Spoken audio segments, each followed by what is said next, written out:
Hello, everyone. Welcome to a brand new episode of the Jams and Tea podcast, where we spin the jams and spill the tea. And each week we come at you with a new episode where we talk about new music and music news. And boy, howdy, do we have some stuff to talk about today. Absolutely. Today's main feature is going to be a discussion of the new album from Aesop Rock, which we're very excited to talk about. But before we get to that, as a little preview feature, we're going to run through some recent releases that we've been listening to that have got a certain amount of hype behind them, or just artists that we're interested in that we don't really have the level of thoughts or the space to cover in full. First of all, I want to talk about this new album from PinkPantheress. It's called Heaven Knows. PinkPantheress has kind of stealthily become, after a kind of accumulation of build-up and hype and success, one of the most recognized and successful artists in modern R&B. She has a particularly laconic style, a sort of disaffected delivery that personally I kind of find a little bit off-putting. I've never really gotten the hype with PinkPantheress. I kind of just find her to be a little bit of an empty vessel as a artistic personality, and that sounds a bit mean, but I have tried to give her the benefit of the doubt. And I will say, I don't know if I've said this on the show before, but I really love the Boys a Liar song with Ice Spice, the remix in particular. I think that song is, like, for better or worse, and actually I think for better because I really like it, one of the definitive songs of 2023, even though it feels like it was last year at this point that was big. Maybe it was, I don't know, but to me that's one of the most definitive songs of this year, and that's her song. So that alone has kind of made me inclined to kind of give PinkPantheress the benefit of the doubt in terms of listening to a full record of hers. And this new album has a certain amount of hype behind it as well, been very well received, and I understand why. It's a lot more energetic and it's a lot more interesting in terms of its production approach and in terms of the performances than I expected it to be. Yeah, I mean, PinkPantheress herself has still that kind of feely, plain vocal style. Like, she doesn't really carry a melody very well, and I honestly find it difficult to get all that invested in her songwriting. But the instrumentals themselves, the songs, the energy, and just her general curation skills are pretty good. The first 4 songs on this record in particular I thought were really, really strong and put the record off to a really, really good start. Then you have the song Nice to Meet You, which was one of the bigger singles that you might have heard without knowing you've heard it. It's big on TikTok, I think. It's been around a while. And it's a very disappointing song, to be honest. She does not carry the melody of the song very well. It's very kind of anodyne, especially considering, coming off the back of the first 4 songs, how dexterous and dynamic they are. But the real stinker of this is this guest verse from UK rapper Central C.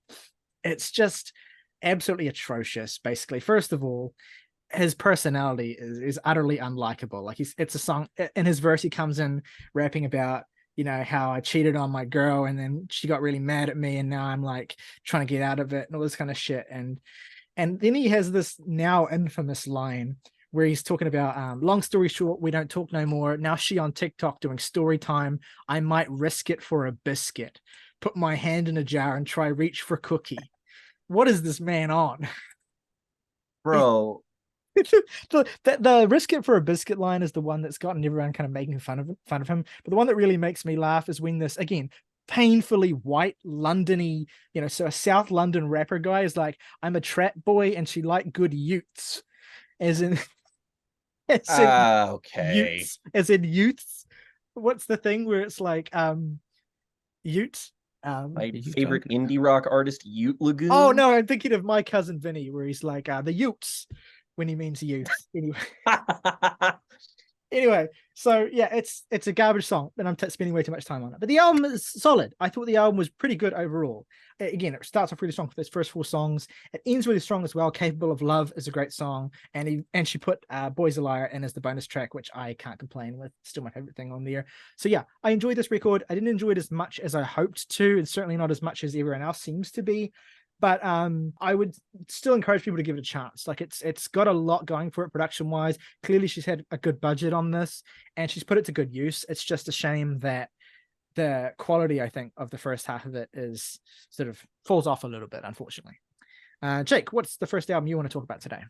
First album I want to talk about is from some of the biggest names in the subgenre of what is known as Shibuya Kai, which is a very distinctly Japanese flavor of music that kind of got really popular in like the 80s and kind of blends electronica and indie pop and jazz and some kind of retro-y aesthetics. And it's a very popular sort of online internet like rate your music type of genre. And perhaps maybe the biggest band in this genre is Lamp. Honestly, they have a really impressive catalog of music ever since their debut in 2003, but I wasn't familiar with them at all until I noticed that they just recently put out their album Dusk to Dawn, which I've read conflicting things about, in that it might be like the final album from the band. I'm not certain as to how truthful that is or not, though I would certainly understand thinking that based on its kind of presentation and context within their discography. Because I listened to this and absolutely loved it, so much so that I saw how big their discography was and how like all of their albums are like bolded and really popular now. I was like, okay, I want to check these guys out because they're very much a flavor that I super duper dig, like a blend of jazz pop and sophistopop, but also like, soft rock, like a kind of I did think of stuff like Steely Dan a couple of times when listening to it, particularly like albums like Aja, or their earlier stuff. But the new album is very, very distinct from their other records in that it is way more subdued. It's a way more muted affair than their typical stuff, which is way more like bright and shiny and tight and relies on song structures that are really tried and true, which was something that I found very surprising going back to their other records, that like from the get-go, they have been an incredibly synergistic band that just like they weave these tight melodies, have an immaculate grasp on song construction, and just make music that is very lively, very fun, very buoyant. Been absolutely wonderful to visit their whole catalog this week. But as I went through their records, I appreciated from Dusk to Dawn more and more for being so much of an outlier. It does kind of have an air of finality of it. It's a big album. It's 20 songs long, 74 minutes, and this is a band that specializes in like 20 to 30-minute long albums, typically speaking. And I just kind of grew to enjoy the languorousness of it. It lingers in a lot of moods and tones that are distinctly more nocturnal, but it still doesn't abandon their knack for beautiful timbres. And like I was really taken with it, and I kept listening to it over and over again. It's very addictive. Frankly, the thing I thought about the most with it is something that I reference a lot because it's a very distinct flavor of music, and that this very much reminds me of the soundtrack to the Persona series of video games, very specifically Persona 5. Morgan, I know you know the song Beneath the Mask, which is a song that basically everybody who's played Persona 5 has listened to on repeat 100 times because it's like the most fantastic song ever. Every single song on this album sounds like Beneath the Mask. That's the best way I can sell this. It's a mood. It may not be for everybody just because it is, again, on the longer side. It's on the slower side as well. But to that end, if that's something that kind of holds you at a distance with this, check out their other stuff, because all of it, like, and I mean all of it, is just so fantastic. Like they have a soul EP called Zanko, which is probably one of my favorite EPs at this point. All of their records are like, they're really short, they're really tight, they're utterly joyous. This has been a huge musical reprieve for me, and I feel like I got into them at a weird juncture in their career, I guess, which is not emblematic of what they sound like broadly on the whole. But that said, I have just kind of learned to love this little direction, this little excursion that they've gone on more and more as the days have gone on. So check out Lamp.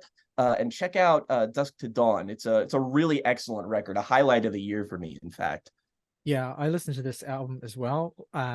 It was a little bit too languorous and long-winded for me. I'd be curious to check out one of their shorter records, but what I will say is I enjoyed it because I put it on at 7:30 in the morning on Wednesday, and it was just like it was a beautiful start to the day. Like I put it on while I was getting Mm-hmm. I put it on while I was getting ready for work, and it was still going by the time I sat down in my chair at work, and it finished shortly after the day had started properly. And it was just like a beautiful like way to start the morning. Even if the album itself like didn't connect much with me beyond that, it was a really nice it was really nice to have it on in the environment. And it made me want to listen to some of their earlier stuff to see how they got to that point. So yeah, I enjoyed this Lamp album. Next album I want to talk about is from an up and coming shoegaze band who've been getting a lot of hype. They're called Hotline TNT. Their new album is called Cartwheel. It's their second album, following on from their debut album, 19 in Love. And yeah, the hype train for this album have kind of come on a little bit late. Well, the hype train for this band, I suppose, have kind of come on a little bit late. They got a best new music from Pitchfork, and a few of our friends were talking about them in our music group chat. And I was like, I noticed the band name a few times, like, okay, I might get around to this eventually. Then I saw the album was only 33 minutes long, and I saw some of the bands it was getting compared to, and I saw some of the ways the sound was being described. It's like, okay, I have to check this out. And I really enjoyed this. It's not reinventing the wheel at all in any way, shape, or form, but it's a really solid and really satisfying and tuneful collection of shoegaze songs. It's indebted, I think, in a huge way to a particular era of like vibey slacker rock from the early 2010s. I think of bands like Waves, who were very much of that era. But it's also fused with like this darker and murkier and sort of noisier production sound that reminds me a little bit more of some of the more recent emo bands like Greet Death in particular. So it's something between Waves and Greet Death. It's like these really solid shoegaze songs with really great performances, but the production style is really interesting because it's mixed and recorded in a way to sound really kind of like distant and washed out and buried.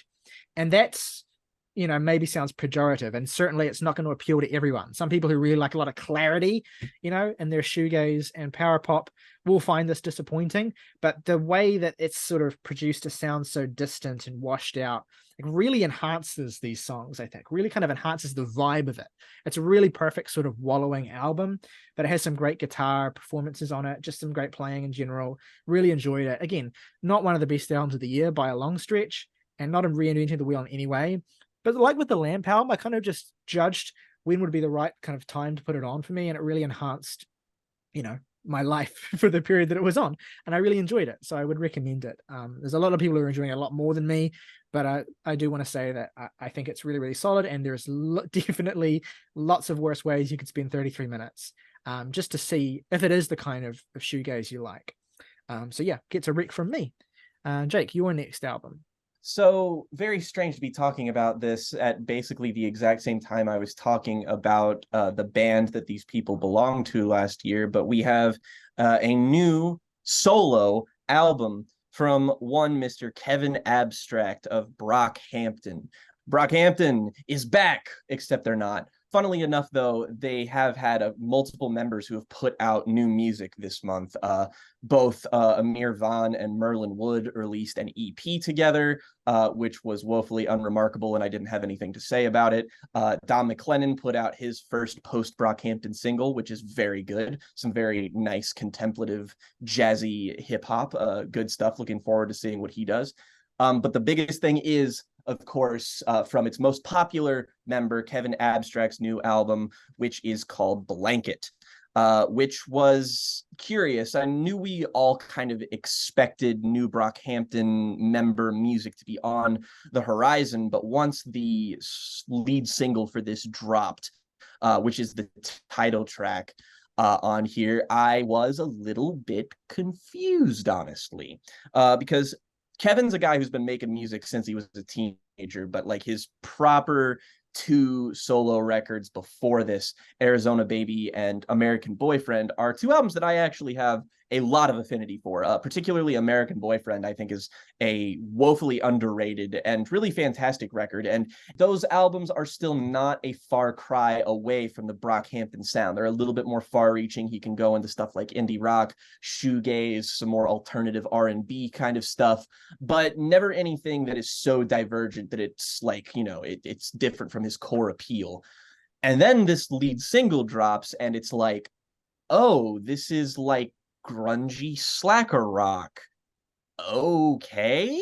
And I really just didn't know what to make of it. I was just like, I'm going to have to see how this plays to me in the context of an album.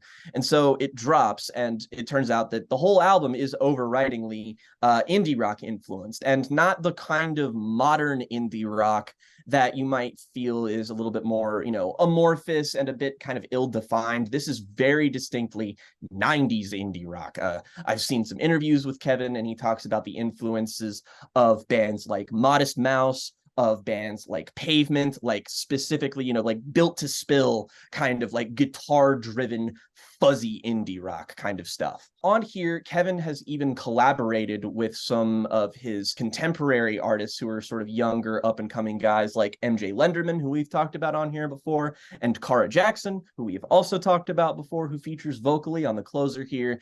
And during making this record, which is largely done in collaboration with Romeel, who was one of the producers in Brockhampton, Kevin was a bit unassured of taking himself in this new direction, and even kind of, sent it to people like Cara and MJ just to see, to get their opinion, to get their honest read as people who, work in this genre a little bit more frequently and, know what they're doing. And it definitely sounds like someone who is conflicted about taking their sound in a new direction. This is Kevin's most fragmented project musically, which is not inherently a bad thing. There's a sense of arrested development on this album that Kevin's kind of hearkening back to, with a lot of the lyrical ideas, a lot of the imagery that he's playing with, that very much paints the portrait of somebody who is kind of stuck both emotionally and creatively. And unfortunately, that really bleeds through in the final product of the album, which feels ill-defined. So many of these songs feel like they're constructed solely out of peripheral details. There are lots of interesting things happening, but there's never any ground to stand on with this album. There's so few like legitimate hooks or ideas to really sink your teeth into, that this album just kind of feels like it gets away from you before it even really starts. A lot of the songs are a little bit on the shorter side, and a lot of the musical ideas just don't really develop. Some of the production on it is a little bit dry. There is, an attempt to be honest to his genre roots here, and I really respect that direction. I want to see more artists like, kind of feels like Kevin's trying to be like take after the vein of people like Barty Strange, for instance, another really distinct musician who I feel like is kind of trying to carve out their own place in indie rock for themselves. And, Kevin, being like a younger queer musician, has, the opportunity to really kind of shake things up a bit, I guess, with his sound. And it just sort of feels like he's so caught up in sounding honest to what he's taking from, that he just forgets to inject the life and vitality that a lot of his music is known for. There are occasional moments on here that resonate, that are interesting, but it's never enough to feel substantial. I admire Kevin for experimenting, and he said completely that like he doesn't really want to play to the expectations of the Brockhampton fan base. He's really eager to kind of turn over a new leaf. And again, respect the hell out of that. It takes a very adventurous artist to even attempt this in the first place, but it feels like a pivot that was made maybe because of some creative anxieties rather than a creative calling, I guess, is what it appears like. And I'm disappointed that I didn't connect with it more. A lot of Brockhampton fans are saying that this is a big grower for them, could see it, but right now, I'm disappointingly lukewarm on it. Kevin's still somebody who's really interesting, and I want to look forward to whatever he does next. But this has me a little bit worried, just because I feel like he's like might be living in the shadow of Brockhampton for a while, which is unfair. But at the same time, trying to capture that lightning in a bottle again is insanely difficult. And I hope that he can find some more solid ground to stand on as an artist. Last thing I want to shout out before we get into the main event is an EP from a local band, a New Zealand twee pop punk band. Fans of bands such as, say it with me, kids, Los Campesinos might enjoy this particular band. But I would also just say fans of pop punk in general, but particularly the kind of scrappier, twee adjacent sort of indie rock, variants of pop punk that kind of came through in the late 2000s. The band's called Club Ruby, and they just about a month ago released their debut EP, Was God Birthed? Which is basically their formal introduction to the world. It was preceded by a fantastic single called BADA. You're born alone and you die alone. And that's good enough for me, so I hope it's good enough for you too. And that song is featured on the EP, along with 4 other songs. I want to give this band a shout because, not only because they're local and I do feel some affinity, but because I think they're a really great band, immensely talented, and most of all, really fun and full of personality. Like the lead singer, Jade, is just effervescently engaging, and the songs are really, really catchy, and they veer into some really kind of surprisingly heavy spaces with a song like Weatherman, but for the most part, it's really light on its feet. It's really fun. It's a solid 15-minute EP that flies by. This band are so sort of restricted and niche and how known they are that they didn't even have a rate your music page until this week. I had to create one for them and then create one for the EP itself. But thankfully now it exists. It has 3 ratings, one of which is me and one of which is Connor. So just go and give this a listen. It's out on streaming. It's on Bandcamp as well. If you want to support them, you can chuck them a few bucks on Bandcamp. Just check it out. Give them some more streams. Give them a little bit of a chance. They're a really fun band, lots of potential, and I guess potential is the name of the game here. But I'm really curious to see. I hope they get to making a full record soon because the vast majority of this EP I really loved, and I think that they're just awesomely talented and definitely are a band to watch. So shout out Club Ruby. Go and check them out. Now let's get to the big one. Aesop Rock, Integrated Tech Solutions. This is, I believe, the 10th Aesop Rock album, or less than that, or more than that, depending on how you count them. He's got a number of side projects and collaborative records. It is ostensibly the follow-up to 2021's Garbology, which was an album that saw him reuniting with his original producer, Blockhead, who produced the vast majority of his early records. Although in spirit, this is more of a follow-up to the album that preceded that, Spirit World Field Guide, because that was an album that was almost, I think, entirely self-produced. And this is also an album that's entirely self-produced. Aesop's been producing the bulk, if not the entirety, of his records for a while now, which is why the re-team up with Blockhead for Garbology was such an outlier. But we've been singing the praises of Aesop basically as long as this podcast has existed. Spirit World Field Guide came out, within the first few months of us doing Jams and Tea, and I remember we gave that record basically a pretty glowing review. And the thing with Aesop is that he's not for everyone, right? He's known for his verbosity. There's that famous sort of I can't remember who did it, but there was like a statistical analysis basically that was done of the most verbose rappers. It's like, who are the rappers who have the widest vocabulary, basically? And Aesop Rock was like number 2 or something. Number 1. Oh, okay. I couldn't remember whether it was 1 or 2. Bus Driver was number 2. Okay, there we go. So Aesop Rock came out as the most verbose rapper.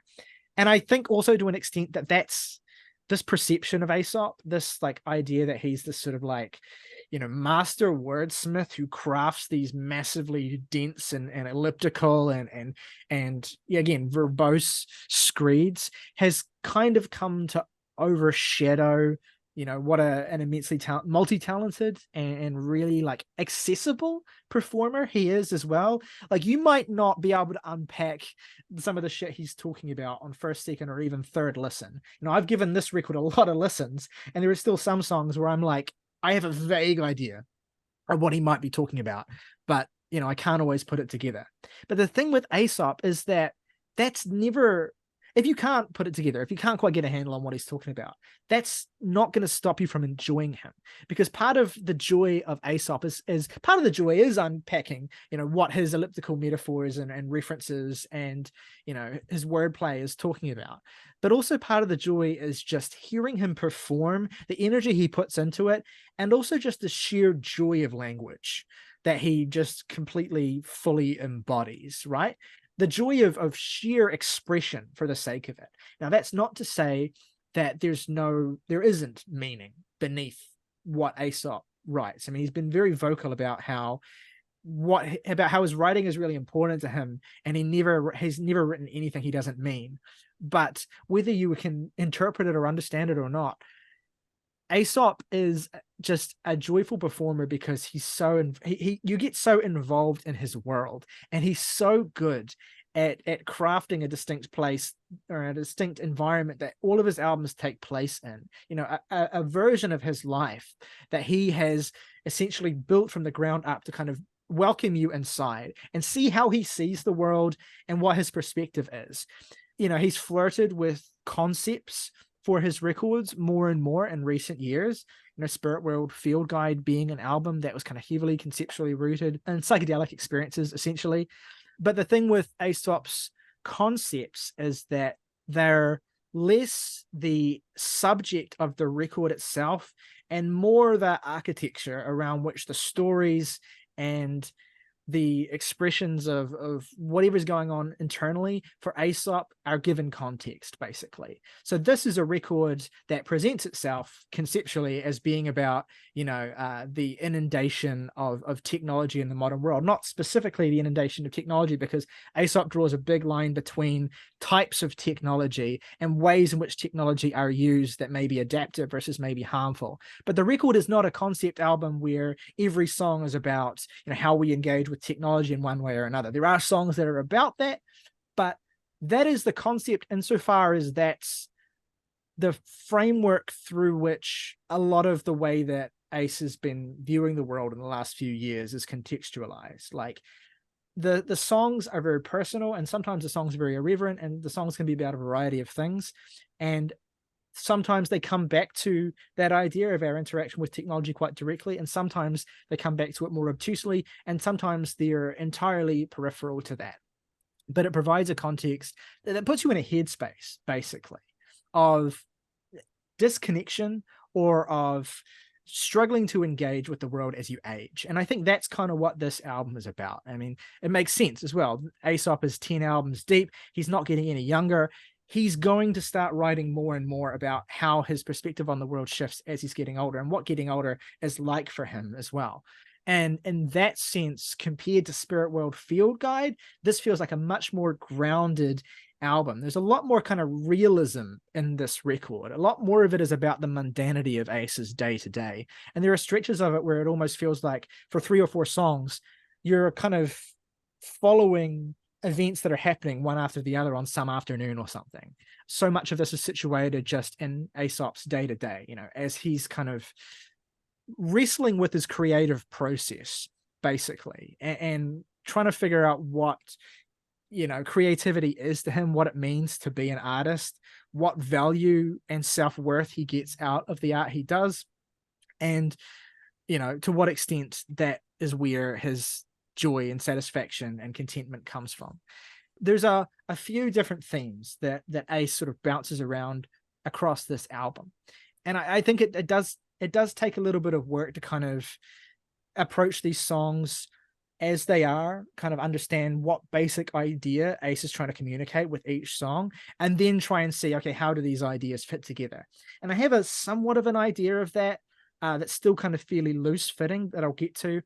But basically, I just want to set this up by saying that's what you can expect from this album, basically, is it's a really grounded, a really personal, but also a really witty, immersive and light-hearted album that dances around some dark subjects at certain points, but feels just really casual.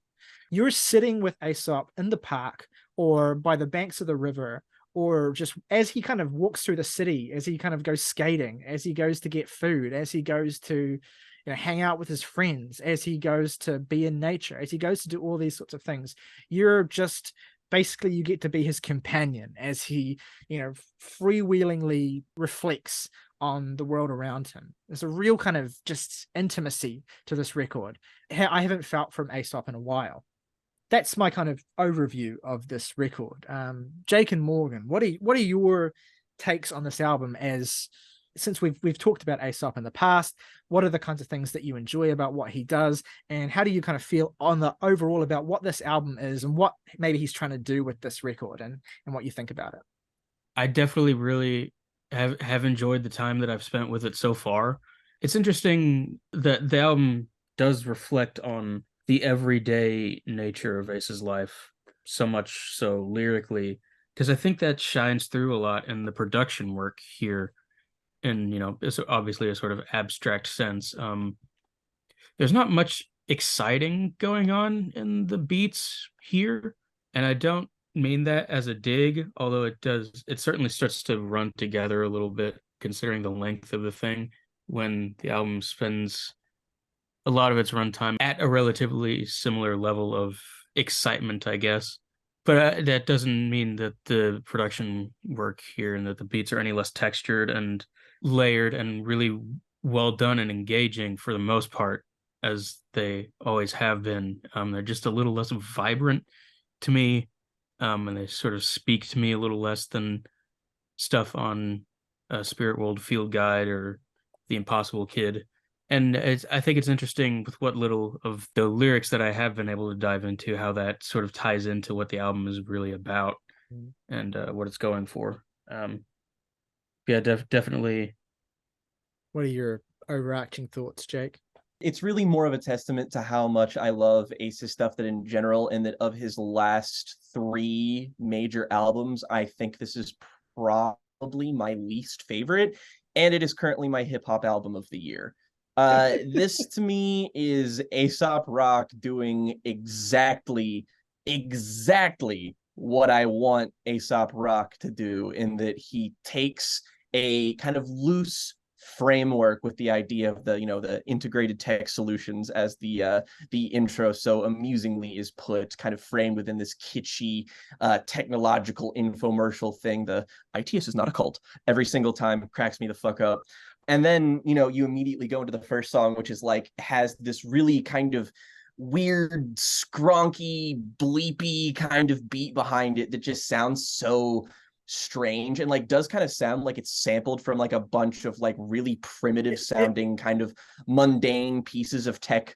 It reminds me specifically, the beat on Mindful Solutionism reminds me specifically of the Death Grip song Culture Shock off of their ex-military mixtape, which is just bit crushed ass song. Wow. Completely like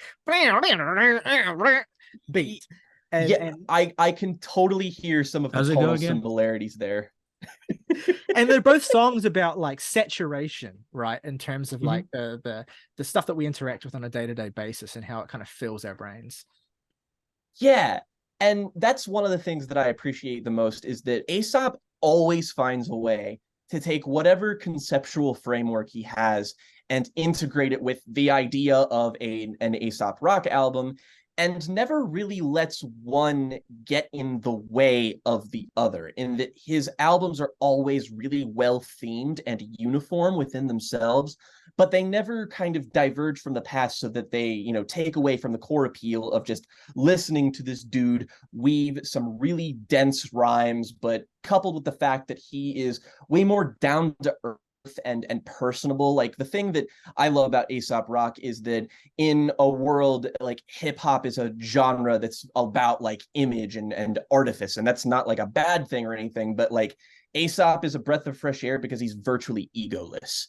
And this kind of bleeds through in every single one of these songs, really, but like just the little sprinklings of personality, like that little, the integrated tech solutions sort of infomercial thing, or the like mostly kind of pseudo spoken word track that shows up near the end called On Failure, which, despite the fact that it's not a song, has always been like one of the points on the record that was the most compelling to me, just because he's talking about this story about how he views the work of Vincent van Gogh, and about how he like didn't initially connect with him all that much, but then suddenly in his older age finds a renewed appreciation for one of his pieces in particular, and of how about Van Gogh and how he was viewed at the time as like a madman and unsuccessful. And the way he just kind of punctuates this whole story with just being like, I don't know about all that. It's just like it seems a little bit wrong of us to just assume that he was a madman.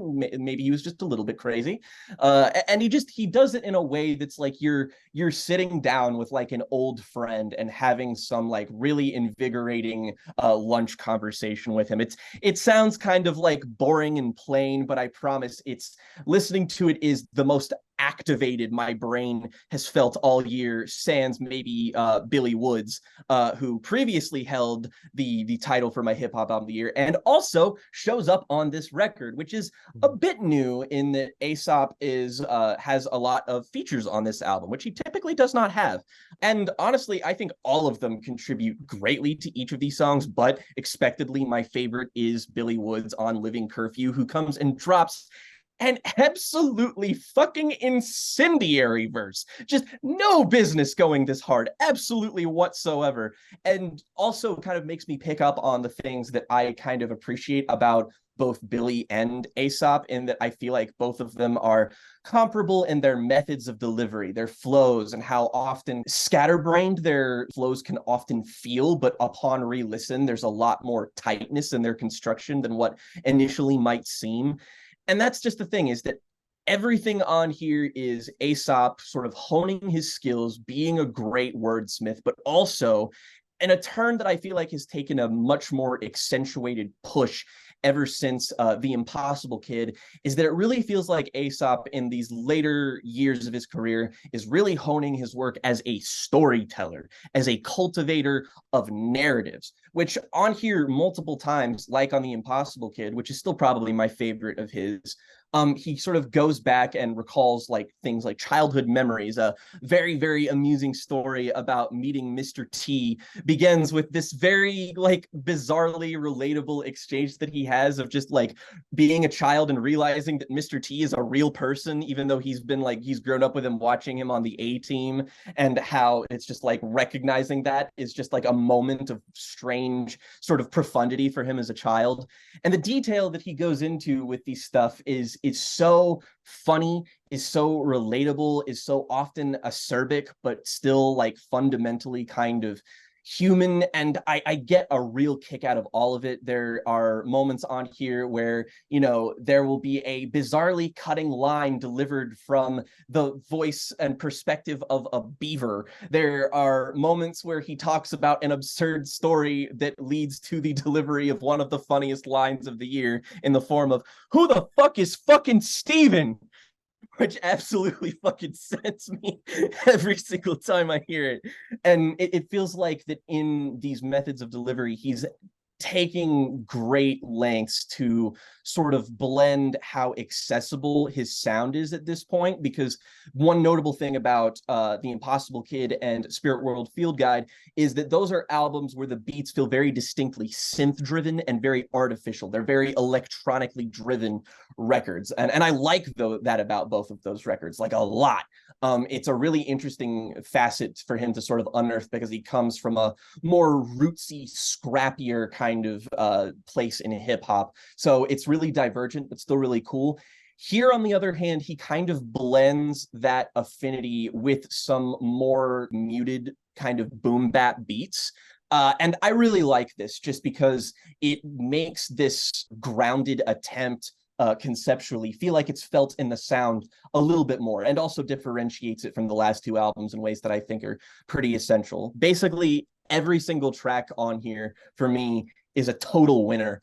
Even the slighter moments are stuff that I find really charming or just like really engaging. There's never a moment where Aesop drops the ball lyrically. It's just, this dude is on a continual streak of just absolute mastery when it comes to what you want out of an Aesop Rock album. And yeah, his like peripheral stuff like Malibu Ken and Garbology, that stuff has varying degrees of success with me. But in terms of his mainline stuff, this is as good as anything he's ever made. Hell, might even be top three. I think I might even prefer this to something like Labor Days, which is really, really fucking impressive when you consider the longevity of his career so far. Yeah, I have to start thinking about I have to revisit that album, because that album fucking blew my mind when I first heard it, and I haven't listened to it since, even though I gave it an instant 9 out of 10. So yeah, I need to come back to that. what I want to do, I'm going to kind of present what I think the album is about in a unified way, and then I want to kind of dive into some songs and and talk about some of, not every song, but kind of talk with both of you about like some of the core songs and why they work, and how to kind of relate back to what I think Aesop is trying to, like, his overall messages with this record. Well, let's start with the obvious, like, aspect of the concept, like how we engage with technology and what that means. The album's really deceptive in the way that it kind of frames that. You think you're going to get a record that's about specifically consumerism and commercialization, and the way in which technology has kind of come to be used as a means, essentially, of subjugating a people under those things. And there's elements of that in a song like Mindful Solutionism. But what already kind of sets it apart from that theme there is that Aesop takes great pains in this song to talk about what technology as a concept actually means, and that technology is not just electronics. It's a small proportion of what technology is. Technology is kind of a meaningless word. And I think part of the whole idea of presenting this kind of very corporate speak concept is to sort of frame that, or prepare you for that idea that essentially technology doesn't really mean anything. We're all just basically Aesop rocking, which is to say that we're creating new and unnecessarily complicated ways of defining very simple things. He defines technology as being things as simple as the wheel on some of the verses here, for instance. Yeah, he goes like all the way back in time, talking about the 2.5 million years ago, a friend of mine made a tool from stone to defend his tribe.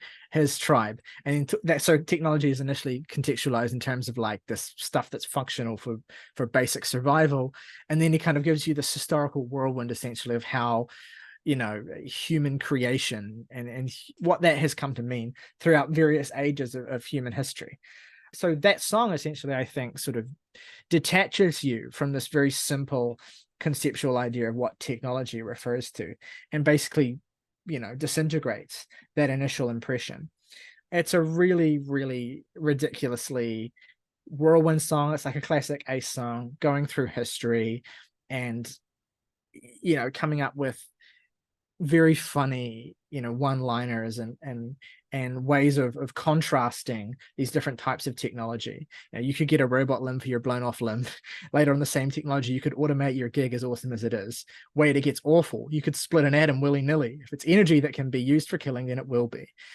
So he, in that third verse, he sort of talks about all of the ways in which technology, so to speak, is used for destruction, and then immediately contrasts that with this kind of trying to impress upon you this idea that it's not all bad. We could be using technology.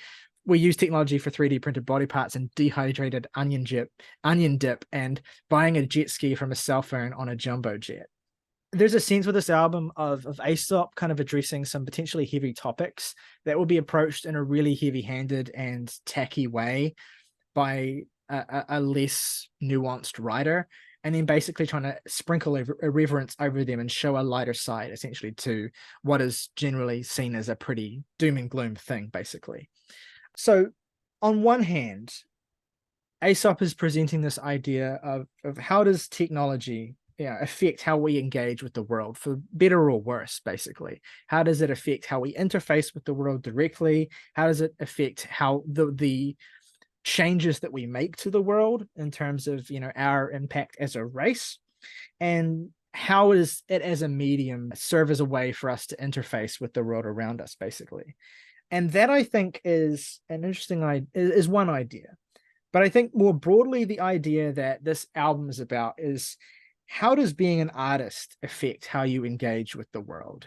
How does being an aging artist especially affect how you engage with the world? And particularly Aesop being, I think he's coming up on he's in his late 40s now. How do you, as an aging artist, like, interface with the world in terms of, where you derive your creativity from, where you derive your ideas from, and what mediates that process? So he sees the way that people engage with technology as being a way to kind of mediate your engagement with nature, as opposed to kind of just engaging directly with nature. And he sees an analog between that and how he himself uses art as a way to interface with the world indirectly, as a filter to view things through, that sometimes can help him understand the world even better and sometimes can make him more distant from it. The most definitive song on this album for that concept is Pigeonometry, which is one of my absolute favorite Aesop Rock songs ever. It is a masterclass in what he does well in terms of presenting. So verse 1 and verse 2 kind of present these two seemingly unrelated anecdotes, essentially one about his growing fascination with pigeons, specifically drawing pigeons, coming to appreciate, their biology, and also coming to kind of resent the way that they're viewed, typically as kind of pests, and how he sees hypocrisy in that. And then the second verse is about being overwhelmed by the creative genius of Leonardo da Vinci at a museum.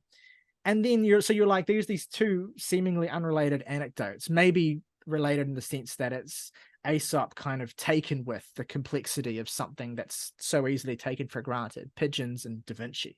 And then the third verse integrates them in a way that's completely unexpected, which is a commentary on the artistic process and the commodification of art, where all of a sudden his fascination with pigeons has led him to think about how he can basically turn this into a work of art that he can profit from, essentially, and sustain himself off the back of, and how that has slowly sucked the initial joy and satisfaction and fascination that he had with pigeons completely completely away, because now he's thinking about, okay, I have to draw 1,000 pigeons to have enough for a full book, basically, and I'm thinking about it only through I'm not engaging with nature anymore. Now I'm engaging through nature, mediated by my role as an artist, basically. And so that's the album in microcosm, I think, with the song.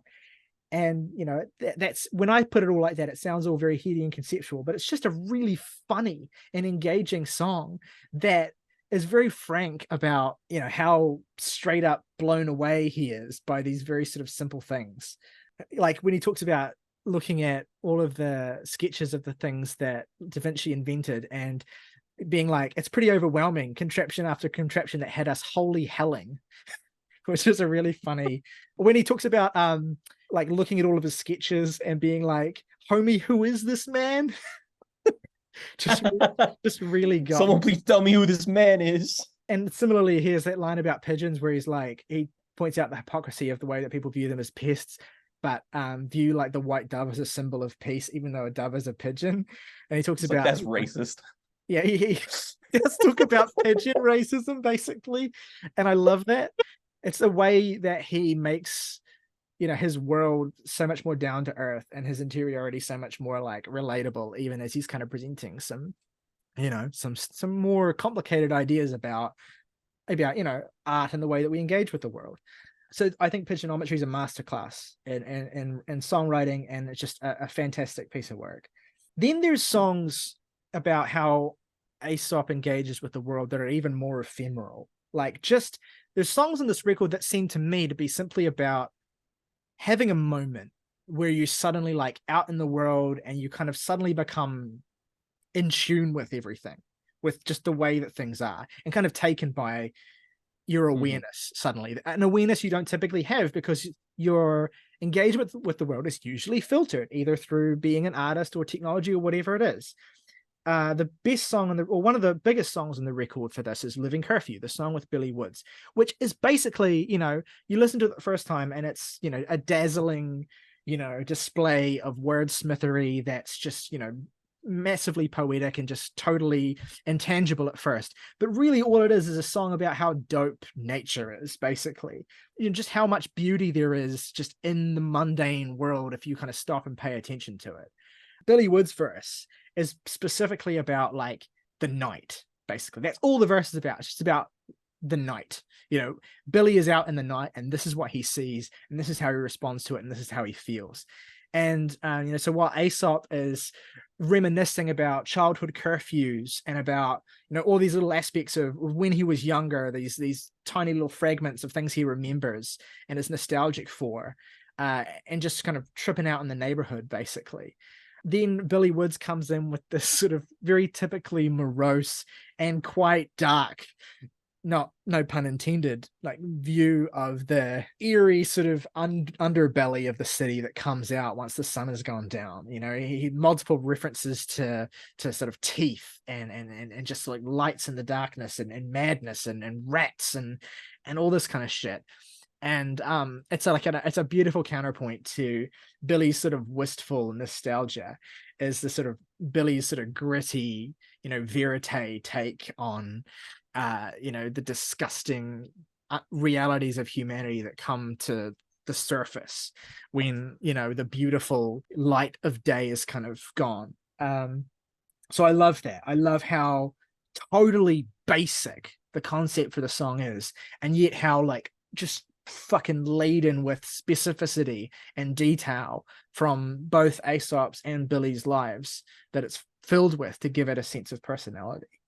There's a whole song on here where he basically just riffs on Animal Farm, and it's this sort of social commentary basically on you know, political power, essentially how a small number of people have a lot of power. And it's sort of, you know, that sounds really, really basic when I say like, oh, and this man is referencing Animal Farm and talking about, you know, political capital and, you know, how technology is wielded as a weapon by the powerful, essentially to subjugate the few. But he does it, again, in such a funny way. Like, he has that line, I could introduce you to another realm, help you with a move, but only you can go fuck yourself, which always makes me laugh. All these lines about, you know, glorious technicolor and treasure hunting and references that I am reliant upon genius to get because they're references to like bits of 80s and 90s pop culture that I have no context for. In the middle of the Animal Farm analogy, he has a reference to Robert Eggers' The Witch by name dropping Black Phillip, which I found really surprising. Yeah, and so on the one hand, he can be just going off about like socio-cultural stratification, and then in another song, like Time Moves Differently Here, he's just talking about how fucking hungry he is. He's been walking around. In the song before that, he's talking about how oh shit, I haven't eaten today is the refrain. And then he goes into Time Moves Differently Here, and he's talking about how hungry he is and how he needs to go and get food. And it's just this almost pornographic just listicles of fast food, just an absolute, like, it's almost a joke. Basically, here's Aesop Rock using his flow and verbosity to basically just spew fast food at you, and it's a really amusing song.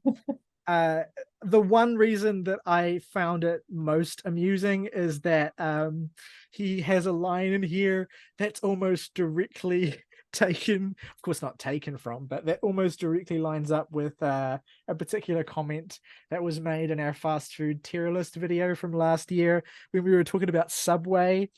And Morgan, you were riffing on Subway and you were like, I hate when they ask you if you want it toasted. Like, of course I want it fucking toasted. I don't want your fucking mold, like fucking soggy ass bread. Starchy ass bread. And then Aesop has the fucking exact same line in this song. He's like, I've been good to go since you said no to would you like it toasted. You know it's free and radically upgrades the vessel, right?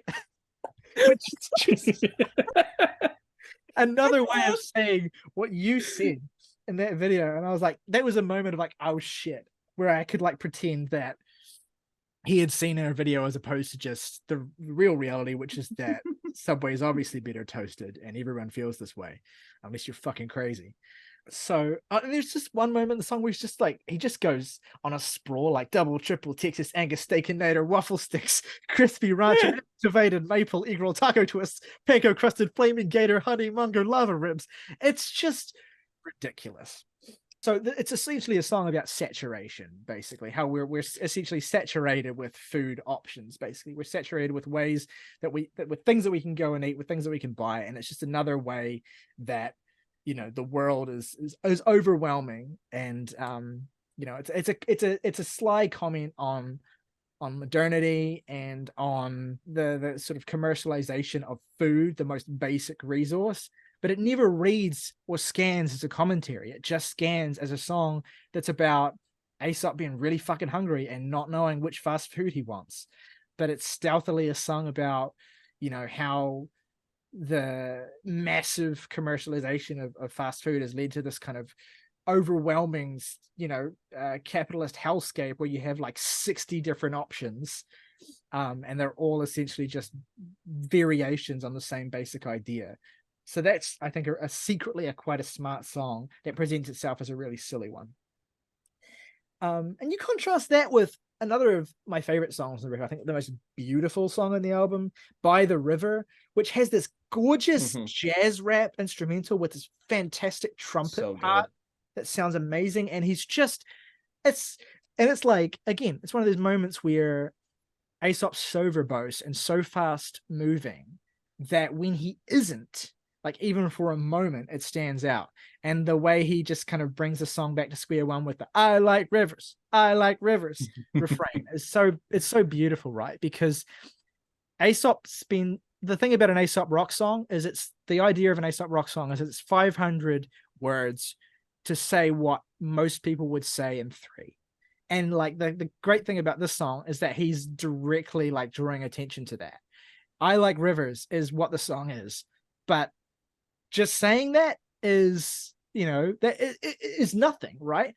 The reason why Aesop is special is because he doesn't just say I like rivers. It's because he weaves this tapestry. He pulls you into the specific localized story within the city he lives in, of Portland, and of sitting by that river and witnessing all of the different ways in which people interact with the rivers, fantasizing about some of the ways that people might interact with the river, again seeing it as an example of how people sort of interact with nature, of a medium of how people kind of get close to the world that they exist in, and the way that they engage with the river is one way of engaging with the world. Basically, it sounds trite when I say it like that, but that's what it is basically.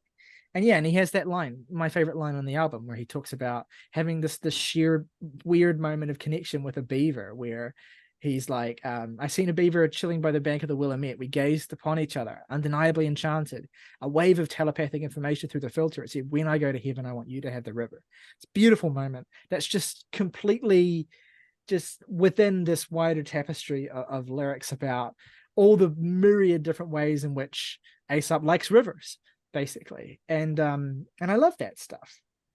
It extends to the city as well on a song like All City Nerve Map, which is, again, a massive sprawling screed about all of the beautiful and all of the ugly things about living in a city. And again, what is nature? Is nature the absence of things that humans have constructed, or can cities be nature? And Aesop, I think, introduces that idea in a really beautiful way. And then the record ends in like a really poignant and personal way with the last couple of songs, Vititis and Black Snow. Vititis is a song about Aesop's grandmother, directly, like about his relationship with his grandmother. It's also about how food is one of the greatest means of connection between human beings that exists. And it's also about the generational trauma of moving from your home country, immigrating and resettling and having to establish a new life, and how that filters through the generations. How one culture's integration with another culture kind of feeds into the way that subsequent generations lead their life. It is a song about all of those things at the same time. And it's such a beautiful song because it's a song about Aesop remembering what it was like growing up around his grandmother, and always contextualized by the food she would make, because that was the thing that he associated most with her. And then when she passed away, that was the first thing he thought of, like, oh, fuck, who the fuck's supposed to make the dumplings, being his first response to hearing of his grandmother's death, right? It's a beautifully sad and devastating moment. And there's just the way that he weaves together, like the fact that the song is about memory, basically, but also it's a song about how his grandmother, had dementia, basically. So as her memory faded, he was clinging to his own memories of her more and more and more. There's such beautiful levels to it. And then Black Snow is a song about depression. It's a song about being in a creative funk. And, in a lot of ways, it gives you a whole different approach to the rest of the album. All of these songs about how Aesop is sort of reflecting on nature and the way he engages with it, and the things that mediates the way he engages with it. All of a sudden is given a totally different context when he's talking about being depressed in Black Snow. And suddenly it's not technology that's standing in the way of engaging with the world. It's not his role as an artist that's standing between him and engaging with the world. It's just not being able to connect. And that is a really hard-hitting moment. It's also quite a song that ends on a positive note, because the final verse with that line, in the red corner, Black Snow is a notable threat, but I'm in the blue corner, a Saturn over a solar event. Talking about how, he's come out of this funk of depression and he's sort of on the other side of it. It is something he's overcome, basically. And that's a really beautiful moment. Also preceded by another one of the best lyrics on the whole album. Oh death, could you please hold a moment? I am so in effect. Just this idea of telling your depression essentially to fuck off because you just had a really good idea and you need to get it out there. Haven't we all? Yeah. Aesop Rock, truly the Thomas Pynchon of rap. I feel like he would be very complimented by that if you were to tell him that in person. This whole album is like if you have the coughing baby versus hydrogen bomb meme, but the hydrogen bomb is Aesop Rock and the coughing baby is the English language. Yeah. In a weird way, I kind of think of him more as the Richard Linklater of rap, in the sense that they're both Gen X guys who grew up living in a certain way and are very kind of like taken with wonderful sort of complexities of how people engage with the world in a very sort of fundamental way. This album to me feels like one of his friendliest in a certain sense, because of maybe it's just because of how much I relate to the sorts of things he's talking about on this album compared to some of his previous records, just in terms of my own personal life. Impossible Kid's probably always going to be like the one to go to if you're not familiar with him, because there's so much. It's quite approachable in terms of his style while not kind of capitulating on the complexity he's known for. But I also do think this record is just stealthily really well set up to be a classic in the long run. Just kind of came out of nowhere. I'm kind of glad that there wasn't sort of much sort of hype around it or conversation around it before it came out. So I was just able to engage with it on week of release, like anything else, and just be totally moved by it so much. I mean, I've cried to the River song. There's something about that song that just really got me. And I've laughed my ass off to the Mr. T song and the song about Taco Bell. It's just and the song about his fucking grandma as well. I mean, that shit just fucking broke my heart.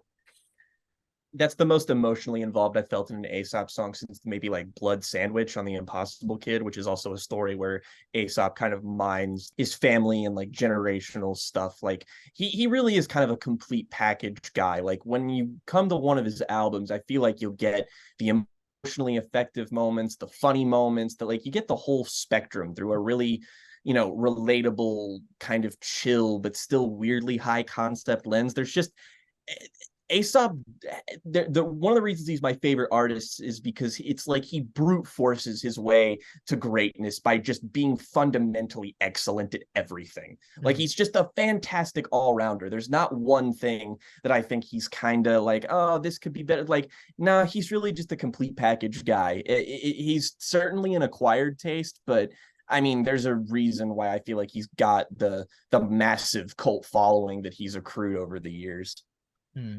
It just hit me that we haven't, like, I haven't mentioned yet my favorite song on the album. What I think is a total classic, will go down as one of Aesop Rock's greatest songs. I think maybe it's currently my favorite song of his, but again, I've got to go through his records in full and revisit the ones I already love as well. But Aggressive Stephen is a masterclass in storytelling. Like we think of it, we remember, the humor in it as well, especially in the way that Aesop presents himself as kind of, as someone whose life sort of just happens to him. He sort of just stumbles into these sort of bizarre situations and is constantly kind of just responding to the world around him.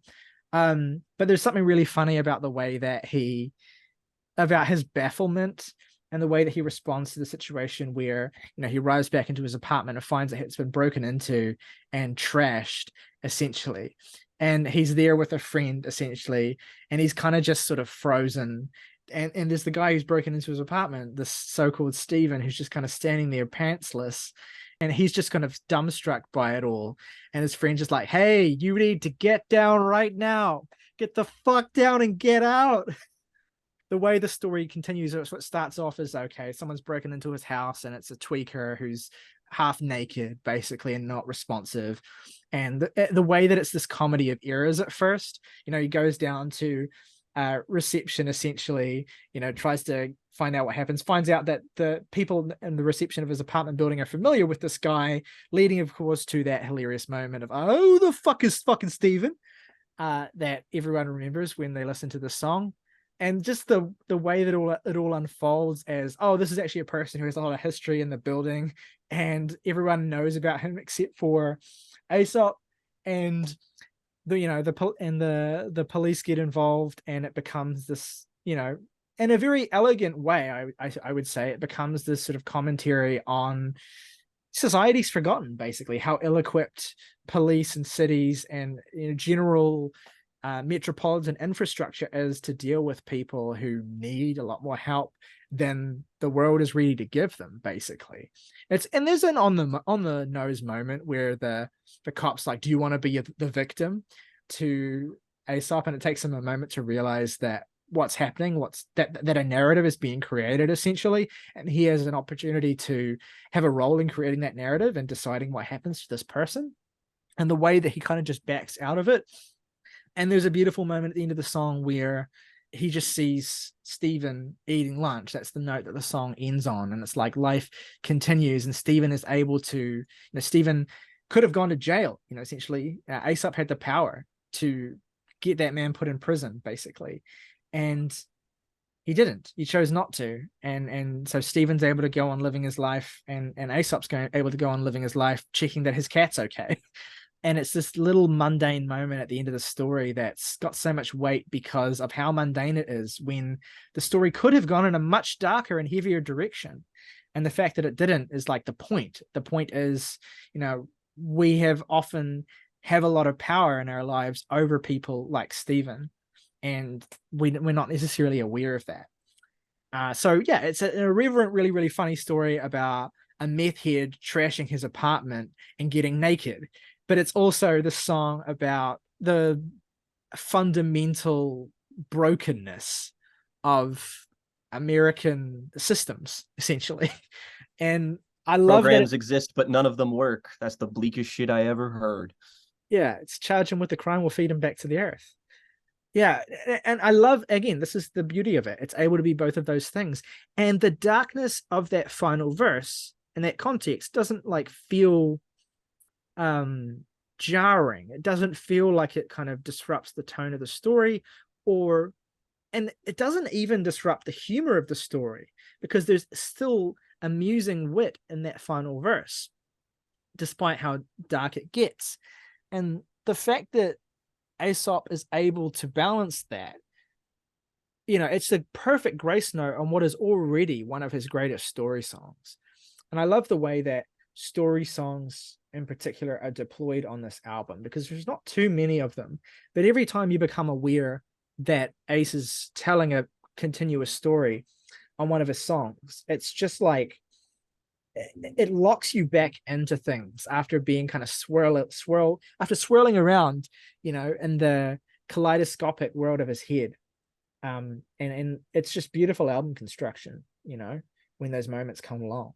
It's what makes this album, I feel like, maybe stealthily is probably his most conscious album since something like Labor Days, because he's taken this sort of conceited effort to be a little bit more interior in recent years, I think. Again, kind of kickstarting with The Impossible Kid, which is just a very kind of autobiographical album and experience. And so is Spirit World Field Guide to that extent. And I feel like this is too, but there is an attempt to kind of meld that with the greater world at large and talk about these problems that exist on the peripheral to these stories, these characters, these ideas and dilemmas, which make the concept of this album so broadly well realized in that respect. It's something that I feel like adds a lot of depth and a lot of interesting emotional tenors to the storytelling on here. There's a lyric I love in the song Salt and Pepper Squid, and I love when he does this sometimes, where he'll take like an adage or a proverb or a saying, and he'll essentially like make you think about it in a totally different way. And there's this great moment in the second verse where he's like, I'm here to see a friend jump off a bridge because his friend did. To us, that's what a friend is. What a terrible question. Referencing, of course, that thing our parents would always say to us, if your friend jumped off a bridge, would you follow him? And Aesop's just kind of taking that on face value and being like, of course I would. That's what friends do. They follow their friends off a bridge. Fucking idiot. They care about them. And I just love the way he twists that. And that's just a little moment that I love in the context of, a song that I otherwise could be about, 500 or 600 different things. There's references on this album to death and aging that are just kind of like, they never really overcome the subject matter, except I suppose on Vititis. But there's like a lovely moment in By the River as well, where he kind of just talks about sitting on the edge of the Hudson, talking to the ghost of his friends, Camu Tao, who passed away like 15 years ago. And he just has this moment where he's like, I miss the way you rhyme and how you never had a clone. There ain't a motherfucker living that could ever crack the code. And it's just this little thing where, he's been dwelling on in this verse how much life rivers have, whether it's people kind of swimming in them, whether it's just the fish or whether it's the animals or whatever, how the river is a source of life. Cities are often built around rivers. And just to kind of have this poignant reflection on the life-giving nature of rivers turn into this, mournful moment of reflection about someone who isn't there to enjoy it, who isn't there, how, yeah. It's fucking lovely, man. The thing this is the thing I'll take away from this album more than anything else, is that for the rest of my life, I will think about pigeons and rivers and Da Vinci different. I'll never think about those things the same way again. Every single time I see a pigeon from now on, I'm going to think about pigeonometry, and I'm going to think about the way that song made me think about something I had never thought about or engaged with in that way before. And that's one of the things that Aesop is so great at. And seeing him be more kind of taken with these simple things to the extent that he can write a whole song about them as he gets older is one of the things that has made him age so gracefully, I think. But yeah, just a perfect... The Jams and Tea podcast ringing endorsement. You will look at pigeons differently. Yeah, I absolutely will.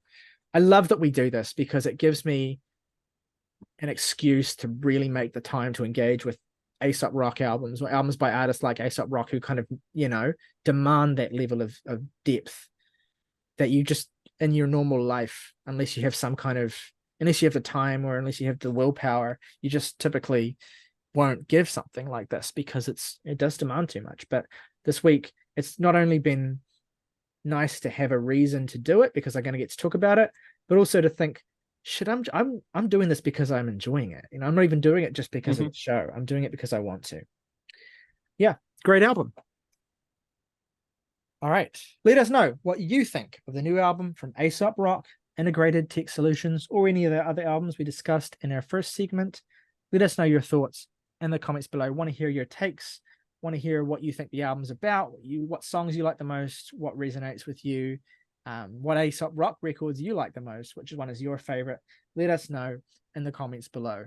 If you want to go above and beyond and support us directly for just $1 a month, you can become a member of the Jams and Tea family, get your name in the title crawl of every video on this channel. Plus, if you want to recommend us some music to talk about on one of our Now episodes, your recommendation will go to the top of the pile. Until next time though, folks, rock over London, rock on Chicago, Subway, eat fresh.